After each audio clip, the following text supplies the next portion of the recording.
these are toy lines that I feel do not get the recognition they deserve. I mean, they were innovative, stylish, detailed, and well, just all around pretty neat. And they were toy lines that were clearly overshadowed by the heavy hitters like the Transformers and G.I. Joe, such as the Visionaries, Knights of the Magical Light, which was released by Hasbro in 1987 and was a very short-lived toy line that had an even shorter-lived cartoon show. Yes, it only had 13 episodes that ran from September to December of 1987, so this was quickly swept under the rug. This has a very involved story. It takes place on the planet of Prismos, where all technology suddenly ceases functioning, and the citizens have to rely on ancient magic to survive. The planet's three suns align, causing a radioactive emission that makes all the technology take a total shit. And somehow there's magic involved, and there's two warring factions that use this magic to battle each other. Yes, the magic is hidden within them, and this is where the gimmick comes in. The figures each had a holographic image on their chest and on their staves that revealed what magical powers they had. And this was the major selling point of this toy line, and oddly enough, it's also the reason it was quickly defunct. You see, holographic images are rather complex and therefore rather expensive to produce. The income to output ratio did not match up.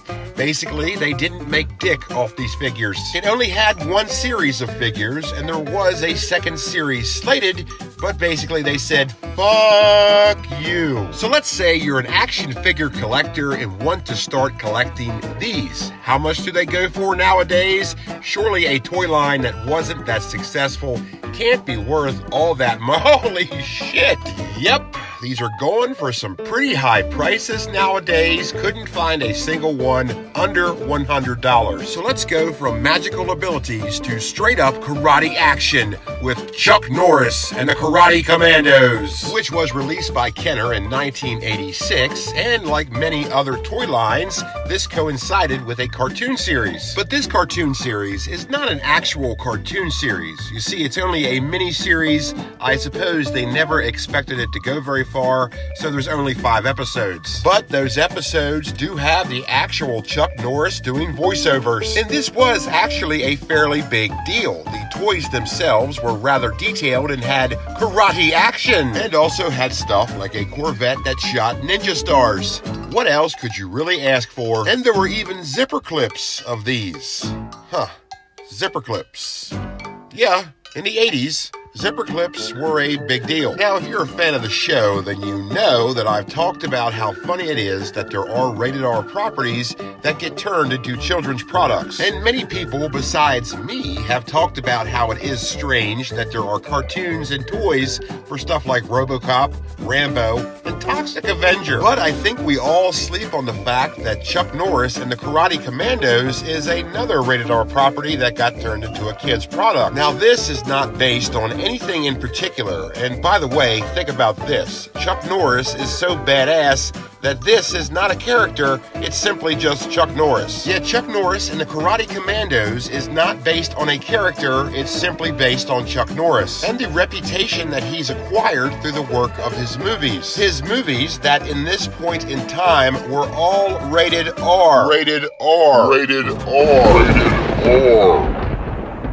Making Chuck Norris and the Karate Kommandos yet another R-rated property that got turned into a kid's product. Yes, they were good times because they absolutely would not do anything like that today. So what if you wanted to start collecting these? What are they going for nowadays? Well, they're not going for visionary prices, but they're still pretty steep. Hell, these zipper clips are going for $60. Oh, hey, look, they even had a kite. A Karate Commando kite. So let's move on to another toy line that I feel is an unsung hero with the GoBots, which was released by Tonka in 1983. Now you might be asking yourself, why on earth does Captain Atom consider GoBots an underrated toy line?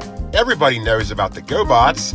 What an asshole. Yes, it's true, the GoBots were rather popular and hardly something you can call underrated, and they stood toe-to-toe with arguably the biggest toy line of the 80s, the Transformers. And since the premise of the Transformers and the GoBots was pretty much the same, I mean, transforming vehicles and all, well, it's really hard to say the GoBots were not a ripoff of Transformers. Because they totally were! Yes, but the price points were very different. The GoBots were a cheaper alternative to Transformers, leading them to be referred to as the poor man's Transformer. As you may know, the Transformers had two different size scales. There were the smaller ones that were relatively cheaper and might be the ones that you got if you were good when you went to Kmart with your mom. And then there were the larger ones that were more complex, partially die-cast, way cooler, and also way more expensive. And these were the ones that if you were lucky enough, you might get on your birthday. But the GoBots had a smaller scale, a simplistic setup, and a cheap price point that was very attractive to customers. Now, of course, later on down the road, the GoBots would initialize a deluxe line of figures that matched the scale of the mid-sized Transformers. And these were called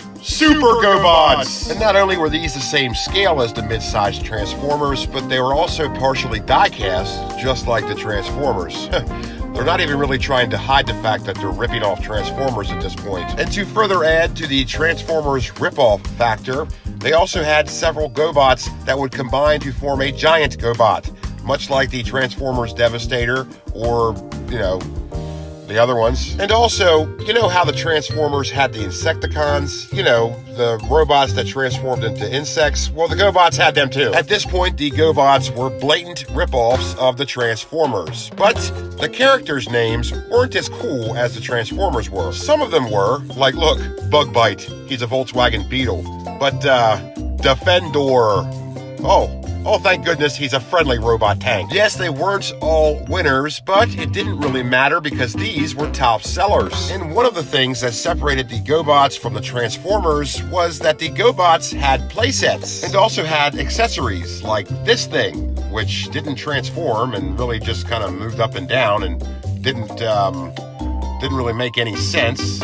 And it didn't make any sense in the cartoon either. Yes, of course, this had a cartoon show, and it was called Challenge of the GoBots! It was produced by Hanna-Barbera and ran from 1984 to 1985 and had a grand total of 65 episodes. And like the Transformers cartoon show that you're so fond of, this show would live on in syndication for many years to come. And the GoBots actually had a full-length feature film released in theaters. Yes, GoBots Battle of the Rock Lords was released in theaters March 21st, 1986, and featured the voice acting of Roddy McDowall, Telly Savalas, and Margot Kidder.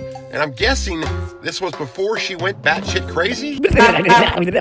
So, this movie kind of was a big deal. And what are the Rock Lords, you might ask? Well, it's a subsidiary of GoBots, and this film was meant to launch that toy line. The Rock Lords were warriors that transformed into rocks.